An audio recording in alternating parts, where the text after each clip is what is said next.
শিশুদেরকে পোলিও টিকার নামে যেটা দেওয়া হয় তার মূল কাজ বংশবৃদ্ধিকে দুর্বল করা, আর মেয়েদের 15 বছর থেকে যে টিকাগুলো দেওয়া হয় সেগুলো জরায়ুর ভেতরকে ছোট ও বেশি সন্তান প্রসবকে দুর্বল করার জন্য। আর সিজার হচ্ছে তাদের ষড়যন্ত্রের চূড়ান্ত সফলতা। এই লক্ষ্যে এরা কয়েকটি ধাপে কাজ করে থাকে। 1. ছোটবেলায় পোলিও টিকা। 2. 9 থেকে 14 বছরের টিকার মাধ্যমে জরায়ুর ভেতর ছোট ও বেশি সন্তানদানে অক্ষম করা। 3. সরকারি ক্লিনিকগুলো থেকে আয়রন ট্যাবলেট থেকে শুরু বিশেষ কিছু ভিটামিন দেওয়া, যেগুলো মূলত পেটের ভিতরের বাচ্চাকে অস্বাভাবিক মোটাতাজা করে, ফলে বাধ্যতামূলক সিজার করতে হয়। আর সিজারের মাধ্যমে বেশি সন্তানের জন্মদান অসম্ভব। ব্যাস, মিশন সাকসেস। বর্তমানে দুগ্ধপোষ্য শিশুর মায়েদের দুধ স্বল্পতার মূল কারণ জন্ম নিয়ন্ত্রণের বড়ি বা ট্যাবলেট। মহিলাদের দুধের সম্পর্ক প্রেগনেন্ট হওয়ার সঙ্গে, এটা আরেকটার সাথে অঙ্গাঙ্গিভাবে।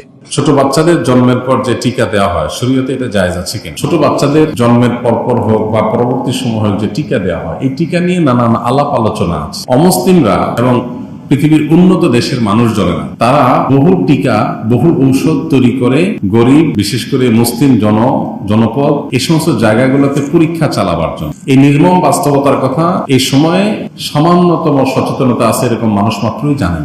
যে কোনো একটা মেডিসিন তৈরি করা হয়েছে, এটার বড় ধরনের কোনো সাইড এফেক্ট থাকতে পারে, সেটার পরীক্ষা চালানো হয় কোথায়? গরিব দেশগুলোর উপরে। যে মরে গেলে গরিব দেশগুলো, মানুষ মরে গেল, এ ফাঁকে তারা সাবধান হয়ে গেল।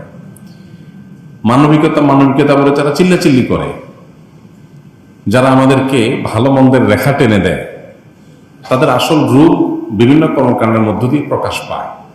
এর মধ্যে এটা একটা, যে আমাদের মতো গরিব দেশগুলোর উপরে তারা বিভিন্ন রকমের পরীক্ষা নিরীক্ষা চালায়। তো এই সমস্ত বাস্তবতাকে মাথায় রেখে, বিশেষ করে টিকার নাম দিয়ে সেখানে কি দেওয়া হচ্ছে না দেওয়া হচ্ছে, ক্ষতিকর কোনো কিছু আছে কিনা, এটা নিয়ে নানা রকমের ধোঁয়াশা থাকে, বিভ্রান্তি থাকে, সন্দেহ সংশয় থাকে।